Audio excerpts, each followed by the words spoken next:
الحمد لله رب العالمين والعاقبة للمتقين والصلاة والسلام على سيد الأنبياء والمرسلين سيدنا وحبيبنا وقدوتنا محمد بن عبد الله وعلى آله وصحبه أجمعين، أما بعد. قال تعالى في كتابه المجيد والفرقان الحميد: أعوذ بالله من الشيطان الرجيم، بسم الله الرحمن الرحيم. فإن آمنوا بمثل ما آمنتم به فقد اهتدوا وإن تولوا فإنما هم في شقاق فسيكفيكهم الله وهو السميع العليم. صبغة الله ومن أحسن من الله صبغة ونحن له عابدون. وعن النبي صلى الله عليه وسلم قال: الله في أصحابي لا تتخذوهم غرضا من بعدي فمن أحبهم فبحبي أحبهم ومن أبغضهم فببغضي أبغضهم وخير القرون قرني ثم الذين يلونهم ثم الذين يلونهم. صدق اللہ العظیم وصدق رسولہ النبی الکریم. معزز حاضرین گرامی قدر، اللہ کا فضل و احسان ہے کہ اس وقت ہم سورہ بقرہ کی آیت نمبر 137 کے درس کو سننے سنانے کے لیے جمع ہیں. اللہ ہماری اس جمعیت کو قبولیت عطا فرمائے اور اس مجمع میں، اس محفل میں جو کوتاہیاں علمی عملی طور پر ہو جائیں، اللہ ان سے درگزر فرمائے. گزشتہ ہفتے ایک موضوع کا آغاز کیا گیا تھا. موضوع کی اہمیت اور اس کی نوعیت کے حوالے سے کچھ بنیادی اور بیسک باتیں آپ کی خدمت میں گوش گزار کی جا چکی ہیں. صحابی کسے کہتے ہیں؟ شریعت کی ڈیفینیشن میں صحابی کا کیا مطلب ہوتا ہے؟ اسی طریقے سے حضرات صحابہ اکرام کے سلسلے میں جو غلط فہمیاں ہونے کے امکانات تھے آپ کے سامنے وہ بھی عرض کر دیا. ہمارا دینی، ایمانی، انسانی فریضہ ہے کہ ہم حضرات صحابہ اکرام سے سچی محبت کریں. ان کی محبت اور ان کی عظمت کو دل میں پالنا ہمارے ایمان کا تقاضا ہی نہیں بلکہ ہمارے ایمان کی غذا اور روح ہے. بدقسمتی سے گزشتہ 100 سالوں میں اہل سنت والجماعت کے نام لیوا بعض ایسے حضرات اس صفحہ ہستی پر وجود میں آئے ہیں جنہوں نے اس مقدس ترین گروہ کو اپنی ملامت کا اور اپنے طنز کا، اپنے تبرہ کا نشانہ بنایا ہے. ویسے تو اس طرح کی چیزیں حضرت سیدنا عثمان ابن عفان رضی اللہ عنہ کے عہد مبارک ہی سے شروع ہو چکی تھی، لیکن یہ ساری چیزیں اور یہ سارے معاملات ہم سے علیحدہ ایک دوسرا گروہ ہے، ان کی یہاں یہ چیزیں چلا کرتی تھیں. ہم اہل سنت میں اللہ کا فضل ہے پچھلی صدی تک اس طرح کا کوئی تصور نہیں تھا. خلافت کا خاتمہ ہوا، اللہ نے مسلمانوں کے سر سے ایک قیمتی سایہ اعمال کی، بدعمالیوں کی نحوست کی وجہ سے اٹھا لیا. تو اس کے بعد جو فتنے امت میں پروان چڑھے ان میں سے ایک بڑا فتنہ یہ بھی وجود میں آیا کہ اچھے لوگ یعنی صحیح العقیدہ لوگوں نے حضرات صحابہ اکرام پر طنز اور تشنیع اور طعن کسنا شروع کیا. ہم آگے ایسے بعض ناموں کی وضاحت کریں گے، ان کے افکار پر ہم اپنے افکار اور اپنے نظریات اور دلائل کی روشنی میں جرح کریں گے، ان کے دلائل کی تردید کریں گے. گزشتہ ہفتے ہماری بات یہاں آ کر ٹھہر گئی تھی کہ ہم صحابہ سے کس وجہ سے محبت کرتے ہیں. میں نے عرض کیا تھا کہ ہمارے دلوں میں صحابہ کی جو محبت ہے، صحابہ کی جو عظمت ہے، وہ اس وجہ سے نہیں ہے، صرف اس وجہ سے نہیں ہے کہ صحابہ اکرام بہت نمازیں پڑھتے تھے، اس وجہ سے بھی نہیں ہے کہ صحابہ اکرام بہت اخلاق والے تھے. ہمارے دل میں حضرات صحابہ اکرام کی محبت اس وجہ سے بھی نہیں ہے کہ وہ بہت بہادری کے ساتھ جنگیں لڑتے تھے، اس وجہ سے بھی نہیں ہے۔ ہمارے دلوں میں حضرات صحابہ اکرام کی جو محبت ہے وہ اس وجہ سے ہے کہ وہ ہمارے آقا سرور کونین رسول اللہ صلی اللہ علیہ وسلم کے یار ہیں۔ ہمارے دلوں میں صحابہ اکرام کی عظمت، صحابہ اکرام کی محبت، ان کی وقار اور ان کا مقام و مرتبہ اس وجہ سے ہے کہ ان سے اللہ راضی ہے۔ اللہ نے اپنی اس رضوانیت کو اور اپنی اس رضامندی کو قرآن کریم میں مختلف مقامات پر بڑے ہی البیلے اچھوتے انداز میں بیان کیا ہے۔ میں کہا کرتا ہوں کہ قرآن کریم جب صحابہ کی عظمت کو بیان کرتا ہے اور میرا رب جب اپنے حبیب کے یاروں کی عظمت کو اور ان کے مقام و مرتبے کو بیان کرتا ہے تو قرآن کریم بل کھاتا ہے، جیسے سمندر نہیں ٹھاٹے مارتا۔ تو ایسے ہی جب قرآن کریم دوسرے مضامین کو بیان کرتا ہے نا تو بالکل سیدھا سیدھا صاف صاف بغیر پیچ و خم کے قرآن کریم بیان کرتا ہے۔ لیکن جہاں صحابہ کی عظمت، ان کی محبت، ان کی مودت، ان کا اللہ سے تعلق بیان کیا جاتا ہے، آپ ذرا ان کو پڑھ کر دیکھیے کہ قرآن کریم ان مقامات پر بل کھاتا ہے۔ ایسا اس وقت ہوتا ہے میرے عزیزو، ایسا اس وقت ہوتا ہے جب محبت کو اور کسی چیز کو بیان کرنے کے پیمانے چھوٹے ہو جائیں۔ دیکھو جیسے گلاس جب بھر جائے، برتن جب بھر جائے تو اس برتن میں ڈگمگاہٹ پیدا ہو جاتی ہے۔ ایسے ہی میرا رب صحابہ کی عظمت کو، محبت کو، ان کے تعلق کو جب بیان کرتا ہے نا تو آپ قرآن کریم کے ان مقامات کو پڑھیے، آپ کو بڑا مزہ آئے گا اور آپ کے ایمان کو بالیدگی اور تازگی نصیب ہوگی۔ ہمارے یہاں اب تو لے دے کر ٹینٹ واکر رہ گیا ہے، لے دے کر وہ ایک شاہ رخ خان رہ گیا ہے، انہی کو ہم بیان کرتے ہیں، انہی کی بڑائیاں، انہی کی کامیابیاں ہمارے گھروں میں چرچے میں رہتی ہیں۔ اللہ ہم سب کو ہدایت نصیب فرمائے میرے عزیز۔ تو میں یہ عرض کر رہا تھا کہ ہم صحابہ کی عظمت کو، صحابہ کی محبت کو اپنے دلوں میں اس لیے نہیں پالتے کہ بہت بڑی عبادت گزار تھے۔ ایک اور بات، اس لیے بھی نہیں پالتے کہ صحابہ سے کوئی گناہ ہوا ہی نہیں۔ یہ نوٹ کرو، ہم یہ صرف اور صرف یہ کہتے ہیں کہ ہم کو صحابہ سے اس لیے محبت ہے کہ بولو صحابہ میرے نبی کے یار ہیں، دوست ہیں، ہم نشیں ہیں، ہم مجلس ہیں۔ صحابہ نے نبی صلی اللہ علیہ وسلم کے ساتھ دسترخوان پر بیٹھ کر کھانا کھایا ہے۔ صحابہ نے رسول اللہ صلی اللہ علیہ وسلم کو اپنی بولو آنکھوں میں بسایا ہے۔ گزشتہ ہفتے میں نے شورش کاشمیری کا وہ مقولہ آپ کے سامنے نقل کیا تھا۔ وہ کہتا ہے کہ وہ گروہ کیسا غلط ہو سکتا ہے اور ہم اس کو کیسے غلط کہہ سکتے ہیں جس نے نبی کو اپنی آنکھوں میں بسایا اور جن کو نبی نے اپنی آنکھوں میں بسایا۔ اللہ ہم سب کو یہ نصیب فرمائے۔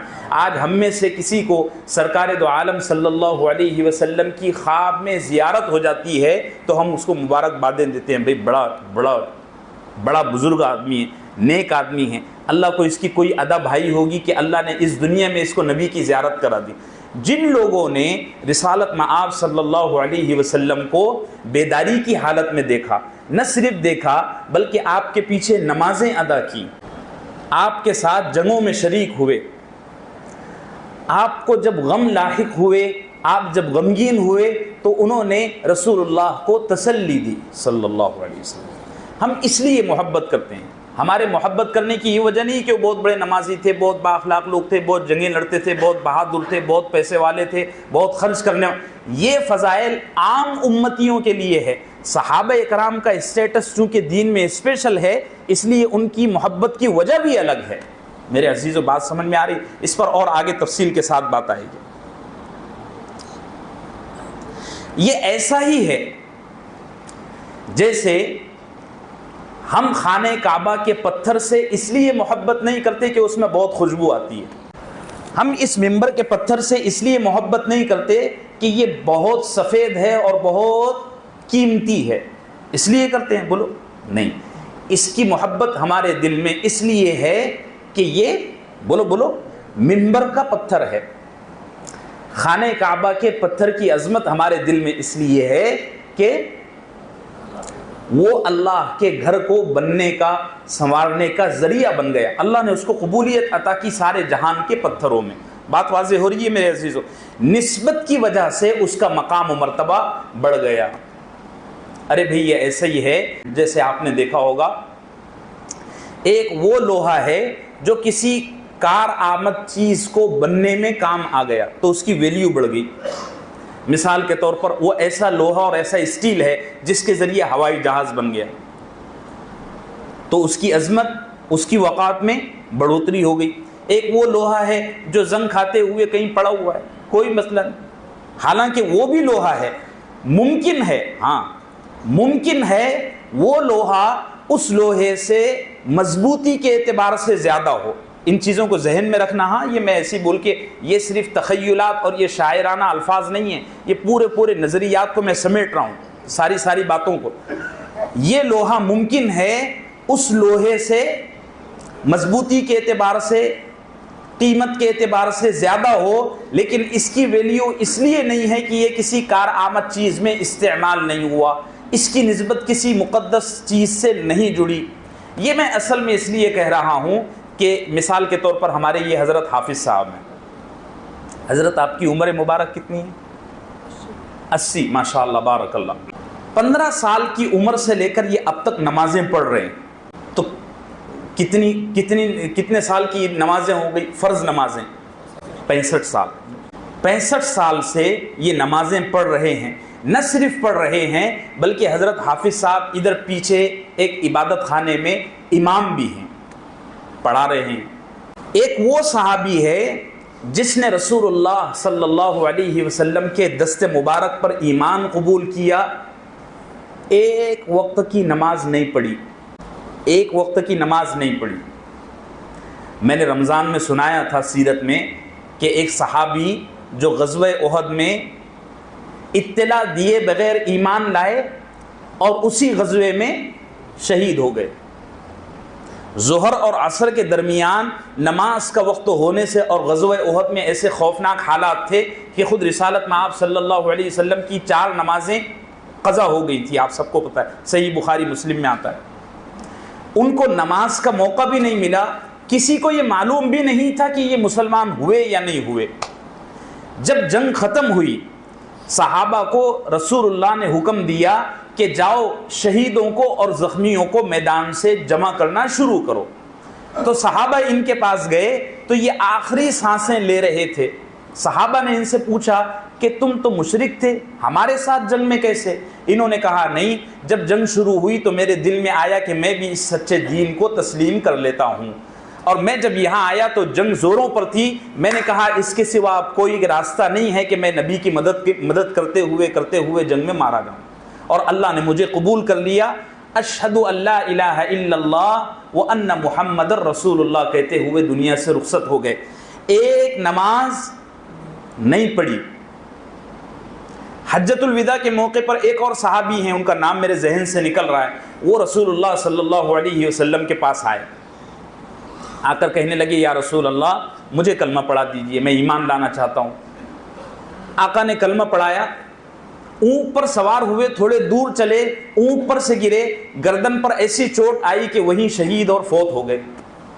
ایک نماز نہیں پڑھی، کلمے کے سوا ان کی زبان سے کوئی ذکر بھی جاری نہیں ہوا۔ اب یہ حافظ صاحب جو پچھلے 65 سالوں سے نماز نہ صرف پڑھ رہے ہیں بلکہ پڑھا رہے ہیں، یہ حافظ صاحب کیا ان صحابہ سے بڑھ گئے؟ بولو نہیں، ہرگز نہیں۔ یہ تو میں صحابہ کا جب مقام بیان کروں گا وہاں یہ چیزیں کھول کر بتاؤں گا، ابھی تو مثالیں عرض کر کے آگے چل رہا ہوں۔ کبھی نہیں ہو سکتا۔ سیدنا عمر ابن عبدالعزیز رحمۃ اللہ علیہ کے بارے میں کسی نے ابن مبارک سے پوچھا، امام بخاری کے استاد عبداللہ ابن مبارک، کہ کیا عمر بن عبدالعزیز حضرت امیر معاویہ، سب کہہ دو رضی اللہ عنہ، رضی اللہ عنہ سے افضل ہیں؟ عبداللہ ابن مبارک نے فرمایا کہ عمر بن عبد العزیز جیسوں سے یہ جہاں بھر جائے، زمین اور آسمان کی ساری خلائیں، سارا اسپیس عمر بن عبد العزیز سے پر ہو جائے، یہ سارے عمر بن عبد العزیز مل کر بھی امیر معاویہ کے اس دھول کی برابری نہیں کر سکتی جو انہوں نے رسول اللہ صلی اللہ علیہ وسلم کے ساتھ جنگ میں شریک ہوتے ہوئے اپنے گھوڑے کے ناک میں اڑایا تھا۔ بات واضح ہو رہی ہے؟ میں اصل میں یہ اس لیے بھی کہہ رہا ہوں کہ ہمارے یہاں علم کی کمی، جہالت کی عمومیت اور مقام و مرتبے کو نہ سمجھنے کی وجہ سے ایسی باتیں اچھے لوگوں سے سننے میں آتی ہے کہ ایسا لگتا ہے کہ ہمارے بنیادی عقائد بھی صحیح نہیں ہیں۔ ایک مثال میں دے کے آپ کو آگے بڑھتا ہوں۔ یہ 2013 یا 12 کی بات ہے، الیکشن کا دور تھا۔ اس زمانے میں یہ ایک وہ صاحب اٹھے تھے کرپشن کے خلاف وغیرہ وغیرہ، اور ساری چیزیں آپ کو ذہن میں ہوں گی۔ ایک یونیورسٹی کا فاضل نوجوان جو اچھا خاصا ڈگری یافتہ تھا، تعلیم یافتہ آدمی، وہ کہنے لگا، یہ صاحب جو ہے نا، کن کے بارے میں کہنے لگا؟ جو کرپشن کے خلاف، بھرشٹاچار کے خلاف اس وقت کھڑے تھے، ان کے بارے میں کہنے لگا کہ یہ صاحب جو ہے نا اس دور کے حضرت عمر ہیں۔ میں نے کہا کچھ شرم کرو یار، یہ حضرت عمر کے گھوڑے کے پیشاب کے بھی برابر نہیں ہیں، کچھ شرم کرو۔ ہماری عقلیں کہاں کیا چرنے چلی جاتی ہیں پتہ نہیں۔ اصل میں ہم کو ان کا مقام عمر، ہم ان شخصیات کو اور ان بلند و بالا عظمتیں اور رفعتیں رکھنے والے افراد کو جب سنتے ہیں نا تو ان کے قصے سنتے ہیں۔ کیا قصے؟ نظریات ہمارے درست نہیں ہیں۔ قصے سننے سے کیا ہوتا ہے معلوم ہے؟ قصہ سن لیے، قصہ سننے سے یہ ہوا کہ قصہ دماغ میں بیٹھ گیا، اس سے کیا سیکھا گیا وہ پتہ ہی نہیں، نظریہ درست نہیں ہوا۔ میرے عزیزو بات سمجھ رہے ہیں؟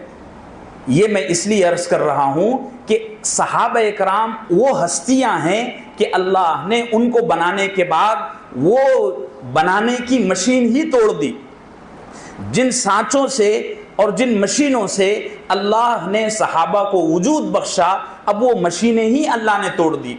مجھے تو عمر بن عبد العزیز کو بھی عمر بن خطاب جیسا کہنے میں ڈر لگتا ہے، کیونکہ عمر ہے یار۔ تاریخ اسلام میں 2 عمر گزرے ہیں، ایک عمر بن عبد العزیز، ایک عمر بن خطاب۔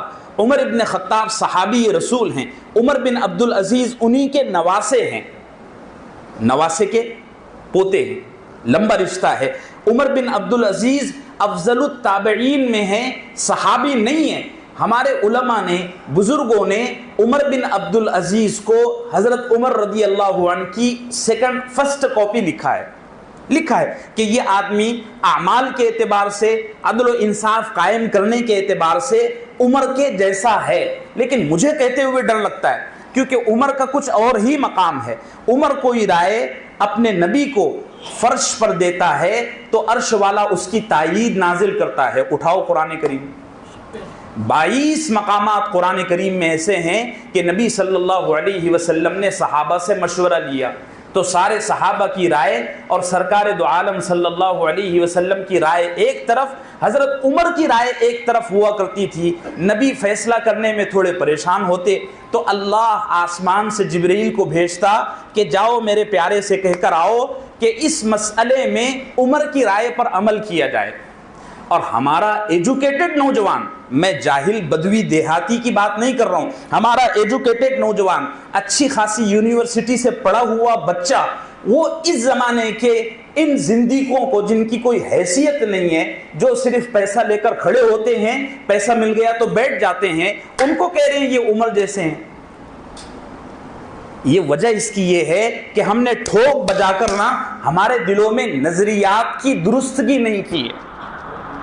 اس کا نتیجہ یہاں یہ ظاہر ہو رہا ہے کہ ہم ایرے غیرے نتو خیرے کو یہ عمر جیسا ہے، یہ ابو بکر جیسا ہے، یہ عثمان جیسا ہے۔ ارے میرے بھائیوں، جب عمر بن عبدالعزیز جیسا امیر معاویہ جیسا نہیں بن سکتا تو بعد کے دور میں اس کا تصور کرنا ہی محال ہے۔ بات واضح ہوئی نوجوانوں، میرے بچوں نوجوانوں کی خاص طور سے میں برین واش کر رہا ہوں۔ ہمارے اس نبی کے صحابہ جیسا دنیا میں کوئی بولو نہیں، کتنا بھی بڑا کارنامہ انجام دے دے، کچھ بھی کر لے، یہ جو آسمان دکھ رہا ہے نا، آسمان پر بلندیوں پر، یہ وہ زمین سے لا کر جوڑ دے، ستارے تمہاری ہتھیلیوں پر رکھ دے، تب بھی میرے نبی کے صحابہ جیسا کوئی نہیں ہے، اور ہے بھی نہیں، اور اب آنے والا بھی نہیں ہے۔ ہاں، یہ ہو گئی بنیادی باتیں جو گزشتہ ہفتے سے وابستہ تھی۔ اللہ کا فضل ہے یہ موضوع ہمارا مکمل ہوا۔ اب آئیے صحابہ اکرام کی کچھ خصوصیات ہیں۔ دیکھو، صحابہ اکرام کی خصوصیات کو شمار کرنا بھی ہمارے بس میں نہیں ہے۔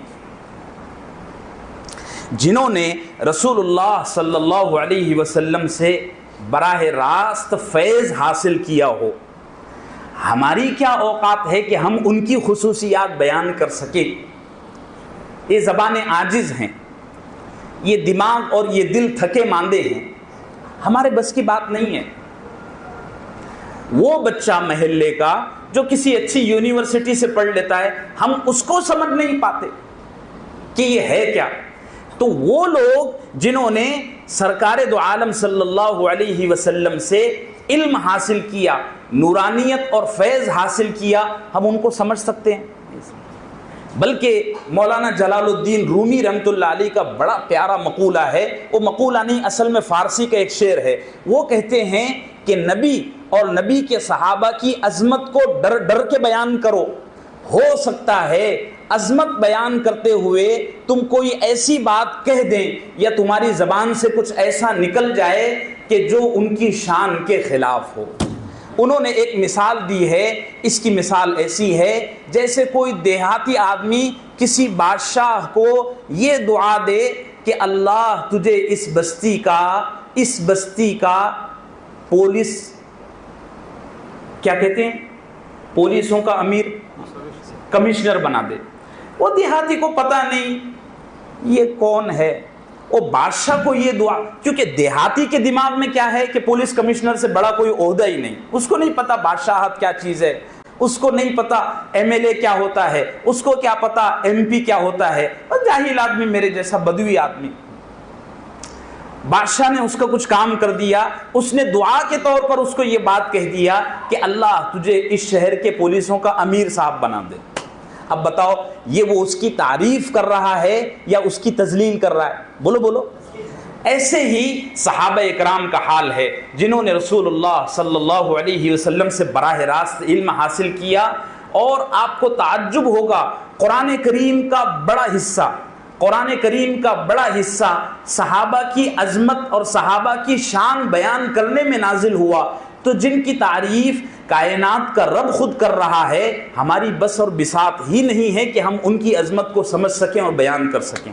لیکن چونکہ ہمارے معاشرے میں کچھ اچھائیوں کو فروغ دینے کے لیے، پروان چڑھانے کے لیے ایک بہترین ذریعہ صحابہ کی سیرت ہے، صحابہ کی سوانحات ہیں، ان کی زندگیاں، ان کے کارنامے ہیں، اس لیے بھی بیان کیا جاتا ہے۔ لہٰذا میں نے کچھ مقامات منتخب کیے اور ان کو سلیکٹ کر کے آپ کے سامنے پیش کر رہا ہوں تاکہ ہم وہ خصوصیات اپنی زندگی میں پیدا کرنے کی کوشش کریں۔ ہمارا جو دیندار روایتی حلقہ ہے، ان کے یہاں جب بھی برگزیدہ بندوں کا اور اللہ کے منتخب بندوں کا ذکر ہوتا ہے تو قصے کی حد تک ہوتا ہے۔ اسی طریقے سے کچھ معجزات، کچھ کرامات، کچھ میراکل بیان کر کے نان کھٹائی لے کے ہم لوگ رخصت ہو جاتے ہیں، اور اگر بریانی کی دیگ بنی ہو تو وہ کھا کر رخصت ہو جاتے ہیں۔ جب گھر جاتے ہیں تو بجائے اس کے کہ ہم ان برگزیدہ لوگوں کی صفات، ان کی خصوصیات، ان کے آئیڈیل کام بیان کریں، گھر پر جا کر یہ ڈسکس کرتے ہیں بیان تو پتہ نہیں کیا ہوا تھا، البتہ بریانی بڑی اچھی بنی تھی۔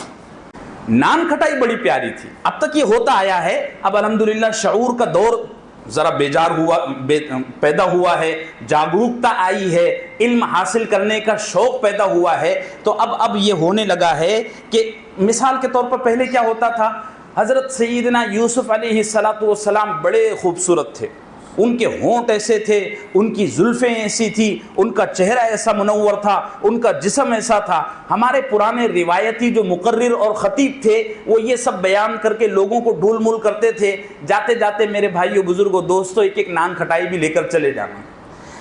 سیدنا یوسف علیہ السلام کا یہ کارنامہ نہیں ہے جو ہمارے لیے آئیڈیل بن سکے. ہم کو یہ دیکھنا ہے کہ اس حسن کے ساتھ اللہ نے سیدنا یوسف علیہ السلام سے اس دنیا میں کیا کام لیا ہے, وہ کس درجے کے صبر کرنے والے تھے, کس درجے کے متقی تھے کہ مصر کا حسن ان کے سامنے آیا تو انہوں نے آنکھیں جھکا لی اور یہ کہا معاذ اللہ انہ ربی احسن مثوائے. یہ اصل چیزیں یہ ہیں. یوسف علیہ السلام ایسے تھے, ایسے چمکتے تھے, 99% حسن ان کو ملا تھا, یہ تو سب ٹھیک ہے, برابر ہے, لیکن ہم ان سے کیا لیں اور قرآن نے ان کو کیوں بیان کیا ہے, وہ چیزیں ہمارے یہاں سے. ان کا علم کتنا مضبوط تھا کہ 7 سال کی طویل ترین مندی کے زمانے میں انہوں نے مصر کو اپنے علم کے ذریعے ایسا قابو میں کیا کہ نہ صرف مصر بلکہ اس پورے علاقے کی اکانومی کو حضرت نے چلا کر دکھایا. یہ چیزیں ہوتی ہیں.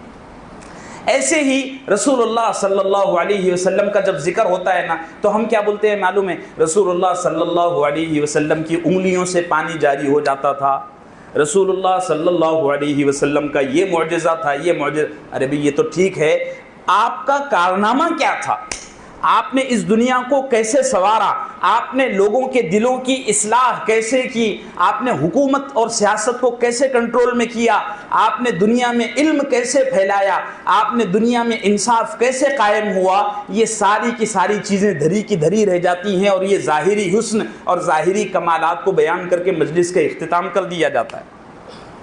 میں نے گزشتہ ہفتے آپ سے عرض کیا تھا کہ انشاءاللہ صحابہ کے سلسلے میں ہم بہت زیادہ جذباتی گفتگو نہ کرتے ہوئے کوشش کریں گے کہ ہماری گفتگو بالکل سنجیدہ ہو اور جو ہمارے لیے صحابہ کی زندگی سے کارآمد چیزیں اس وقت ضروری ہوں.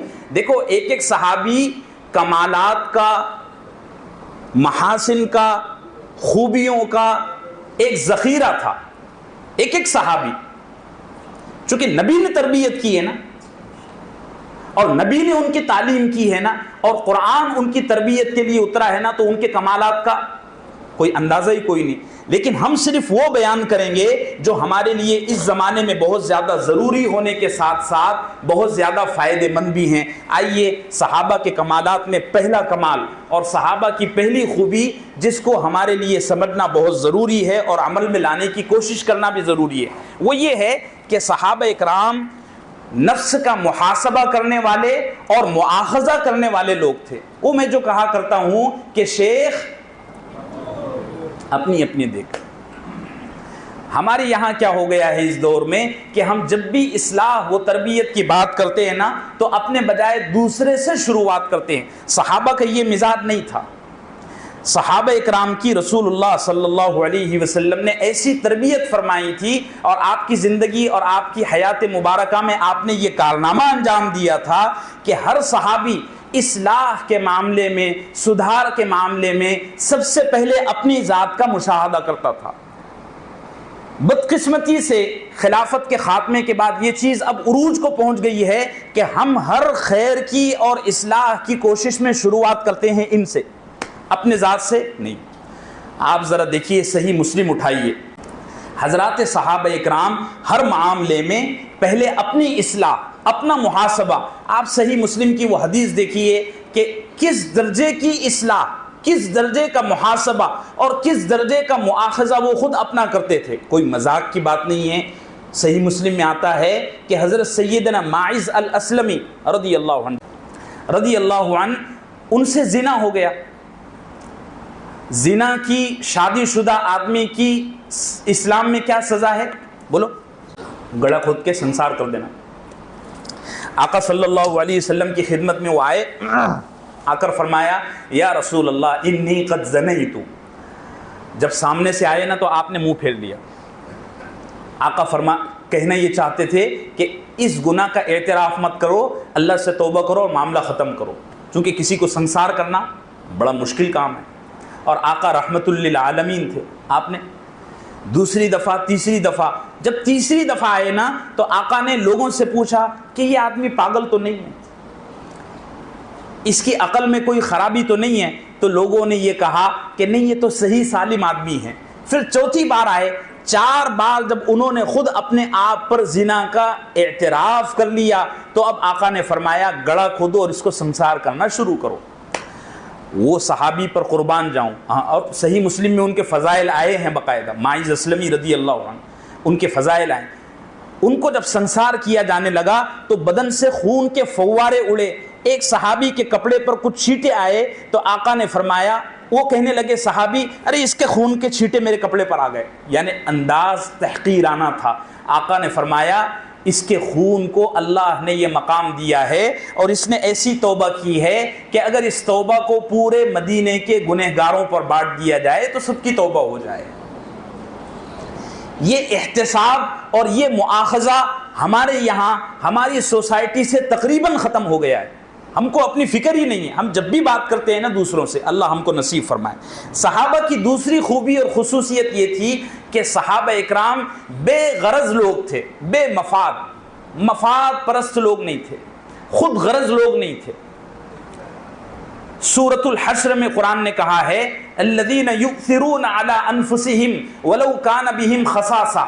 شدید پیاس کی حالت میں، شدید بھوک کی حالت میں حضرات صحابہ اکرام اپنا کھانا، اپنا پانی دوسرے کے لیے وقف کر دیتے تھے. حیات الصحابہ کا وہ قصہ تو آپ سب نے سنا ہوگا کہ ایک ہی کھانا 9 گھروں سے ہوتا ہوا واپس اسی صحابی کے گھر پر آ گیا. اس زمانے میں ہمارے یہاں کیا ہو گیا ہے، کہاوت چلتی ہے اپنی کھچڑی پکا لو، دوسرے کی دال ابلے نہ ابلے ہم کو کوئی لینا دینا نہیں ہے. صحابہ اکرام، اور بڑا پیارا وہ جملہ ہے، پتہ نہیں کس عارف نے کہا ہے، وہ کہتا ہے ایک سمندر میں ایک جہاز کو ڈبونے کے لیے ایک چھید، ایک سوراخ کافی ہے، ایسے ہی ایک قوم کو تباہ ہونے کے لیے ایک آدمی کا خود غرض ہونا کافی ہے. ہمارے یہاں تو سب کے سب خود غرضوں کا بیڑا لگا ہوا ہے، اپنا کام بن جائے بس. ہمارے یہاں وہ تھوڑی ایک ہارڈ قسم کی اردو چلتی ہے خاندیش میں، تو خاندیش میں کہا جاتا ہے اپنا کام بنتا چولہے میں جائے جنتا. حالانکہ یہ ٹکسالی اردو ہے، بولنا نہیں چاہیے، لیکن اس درجے ہم خود غرض ہو گئے ہیں نا کہ ہم کو دوسرے کی پڑی ہی نہیں ہے. مرے جیے جو اگر کوئی نیکی کر بھی لیتے ہیں تو جذباتیت کی وجہ سے، انسانی ہمدردی کی وجہ سے ہم کو توفیق نہیں ہوتی. بہرحال وقت بہت کم ہے. سیدنا عبداللہ ابن مسعود رضی اللہ عنہ نے صحابہ کی 5 خصوصیات بیان کی ہیں. 2 تو ہو گئی. وہ کہتے ہیں کہ حضرات صحابہ اکرام دل کے اعتبار سے بڑے صاف ستھرے لوگ تھے. ابرھا قلوباً، دل بڑے صاف ستھرے. اب اس پر میں کیا بول سکتا ہوں، چونکہ پہلا جو پوائنٹ تھا وہ ہم نے رکھا ہی یہ ہے کہ صحابہ اکرام اپنا محاسبہ کرنے والے لوگ تھے. اس لیے ہم نا یہ جب پڑھ رہے ہیں نا، یہ جب سن رہے ہیں نا، تو ذرا 2 منٹ کے لیے مون ورت رکھ کر تھوڑا سا ہم دل میں یہ خیال کریں کہ ہمارے دل کیسے ہیں. اقلہم تکلفاً، عبداللہ ابن مسعود کہتے ہیں، حالانکہ عبداللہ ابن مسعود خود صحابی ہیں رضی اللہ عنہ، وہ صحابہ کے بارے میں یہ کہہ رہے ہیں کہ اقلہم تکلفاً، کہ صحابہ دل کے اعتبار سے بڑے پاکیزہ اور بہت سادہ لوگ تھے. کیسے تھے بولو؟ سادے لوگ تھے. دیکھو سادگی کا مطلب سمجھو. سادگی کا مطلب یہ نہیں ہے کہ پھٹے پرانے کپڑے پہنو، سڑا ہوا کھانا کھاؤ، باسی بوسی. یہ مطلب سادگی کا یہ مطلب نہیں ہے. سادگی کا یہ مطلب، سادگی کا یہ مطلب، بولو سب بولو، نہیں. ٹھیک ہے، سادگی کا مطلب یہ ہے جب جو چیز مل جائے اس پر راضی ہونا. بہت کام کی بات کہہ رہا ہوں، ساری زندگی یہ نوجوانوں تم کو کام میں آئے گی یہ چیزیں. اور یہ تم کو ٹھوک بجا کر کوئی بتانے والا بھی نہیں ہے. میں پہلے کہہ چکا ہوں ہمارے یہاں قصے چلتے ہیں. صحابہ سادے تھے. سادے ہونے کا یہ مطلب نہیں ہے کہ پھٹا پرانا پہنتے تھے, باسی بوسی کھاتے تھے, نہیں. سادگی کا مطلب یہ ہے کہ جب جو چیز مل جائے اس پر راضی رہنا اور اپنے نخروں کا بوجھ دوسروں پر نہ ڈالنا. میں شام کو یہ کھاتا ہوں, میری ماں مجھے یہ کھلاتی تھی, تو ایسا نہیں پکاتی نہ مجھے کھلاتی. تو تیرے بوجھ کا, تیرے نخرے کا بوجھ بیوی پر مت ڈال. بات واضح ہو رہی ہے. سادگی کا کیا مطلب ہے؟ بولو بولو, سمجھو یہ چیزیں سب سمجھو, دل میں تبھی اتریں گی اور اپنی زبان سے بولو. میں جو کہلواتا ہوں نا اس کی وجہ ہے کہ تم کو سمجھ میں بھی آئے, یاد بھی رہے, اور جب یہ دو چیزیں ہوں گی تو زندگی میں کبھی نہ کبھار عمل کی توفیق بھی ملے گی انشاءاللہ. سادگی کا مطلب یہ ہے کہ جب جو چیز مل جائے اس کو استعمال کرنا, اور اگر نہ ملے, آپ کا نخرہ ہے, آپ کا تکلف ہے, تو اس تکلف کا, اس نخرے کا بوجھ دوسرے پر نہیں ڈالنا. ہمارے یہاں گھریلو زندگی میں خاص طور سے جو جھگڑا اور فساد برپا ہوتا ہے اس کی وجہ یہ ہے کہ شوہر یہ کہتا ہے میں اتنا نمک کھاتا ہوں, وہ بیوی کو 4 ہنڈی پکانے لگاتا ہے. یہ میں عام مثالیں آپ کو دے رہا ہوں. تو تیرے نخرے کا بوجھ بچے اپنی بیوی پر مت ڈال. تجھے بنتا ہے تو کھا, نہیں بنتا ہے تو چلا جا. آقا صلی اللہ علیہ وسلم نے ایسا لباس بھی پہنا ہے کہ جس کی قیمت 30 اونٹوں کے برابر تھی. پڑھو حدیث کی کتابیں, سیرت کی کتابیں. کیسا لباس؟ اب لوگ کیا کہتے ہیں, ایک صاحب کچھ دنوں پہلے, مولانا یونس صاحب پالن پوری, ہمارے ایک بڑے عالم ہیں, بزرگوں میں سے, بامبے کے, مولانا عمر صاحب پالن پوری رحمۃ اللہ علیہ کے فرزند, 1 منٹ کا مدرسہ والے, اور ان کے وہ آڈیو چلتے ہیں, ہر دل عزیز شخصیت ہے. ان کے بارے میں ایک صاحب کہنے لگے کہ جی وہ تو 1.25 کروڑ کے فلیٹ میں رہتے ہیں. میں نے کہا تیری کیوں جل رہی ہے؟ وہ کہنے لگا کہ اصل میں اللہ کے نبی بڑے سادے تھے. نہیں, تو نے سادگی کا مطلب نہیں سمجھا. اپنی جہالت کی وجہ سے ایک بڑے عالم پر انگلی اٹھا رہا ہے. مفتی طارق مسعود صاحب جو اس وقت بڑے علماء میں سے ہیں, ان کا ایک آدمی, ان کی گاڑی کا ایک آدمی ویڈیو بتا کر کہنے لگا یہ دیکھو جی علماء اس زمانے میں کتنے مزے اڑا رہے ہیں, اللہ کے نبی تو بڑے سادے تھے. تیری جل گئی.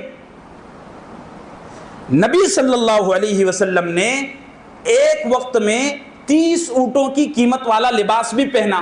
مل گیا تو پہنا, نہیں ملا تو وہ بھی حال تھا کہ آقا صلی اللہ علیہ وسلم کی پشت پر جو چادر ڈالی ہوئی تھی اس پر 4 پیون تھے.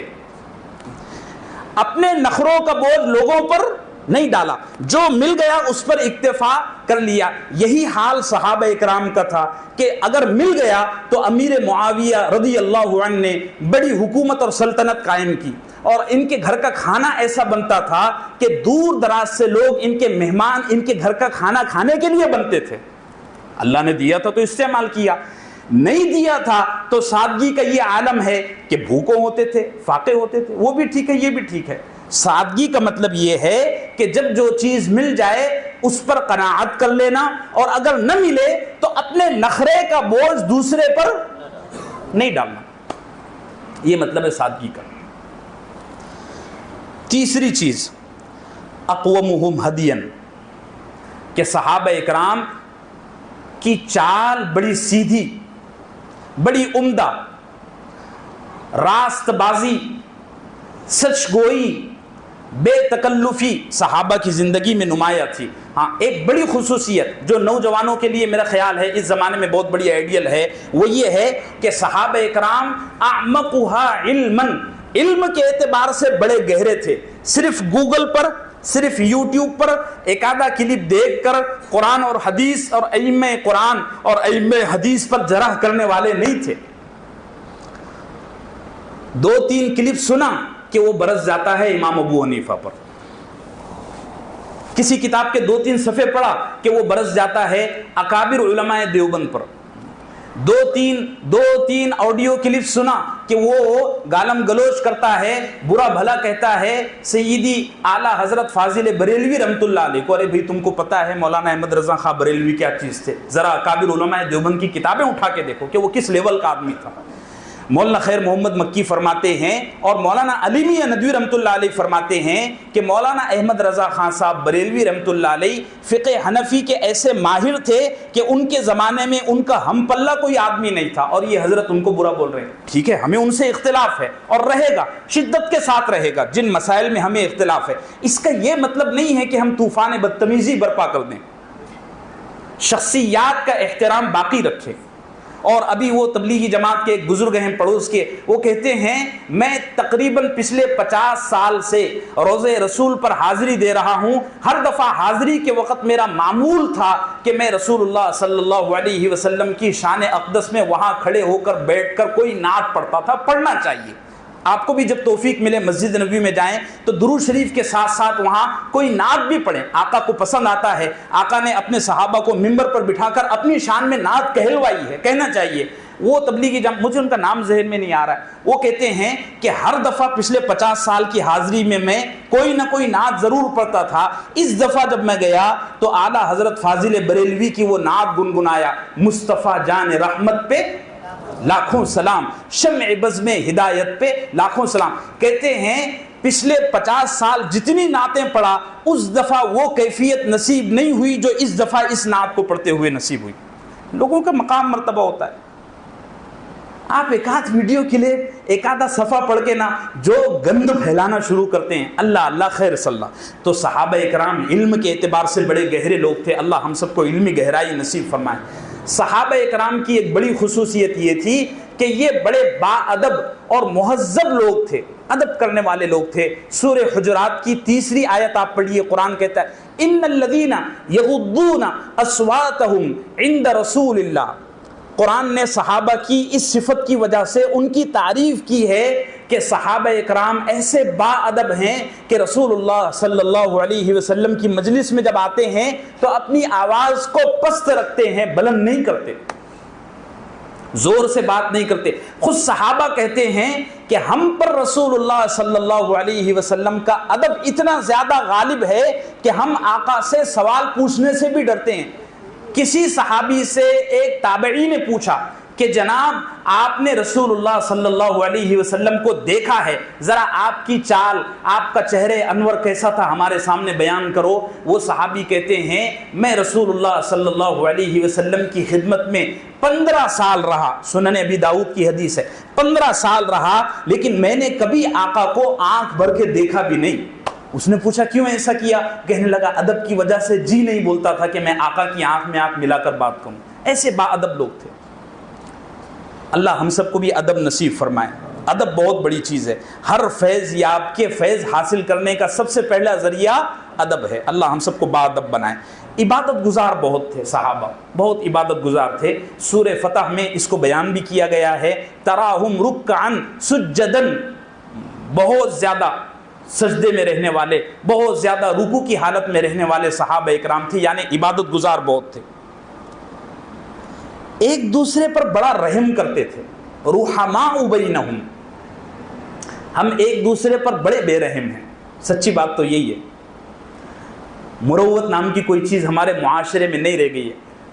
اللہ اللہ خیر صلی اللہ، زیادہ اب کیا بول سکتا ہوں۔ صحابہ اکرام کی ایک صفت، ایک بہت بڑے عالم ہے پڑوس کے، مولانا محمد نافع صاحب، انہوں نے ایک کتاب لکھی ہے باقاعدہ صحابہ کی شان میں، رحماء بینہم، کہ صحابہ آپس میں کتنے رحم دل تھے، انہوں نے اس موضوع پر پوری کتاب لکھ دی ہے۔ اب میں کیا بولوں اس سے زیادہ۔ صحابہ بہت جفاکش اور محنتی لوگ تھے، ایدھی سست، کام چور نہیں تھے۔ جس کام کو کرتے تھے اس شان کے ساتھ کرتے تھے کہ اس دور میں اور اس کے بعد بھی اس کام کو ان سے اچھا کوئی انجام نہیں دے سکتا۔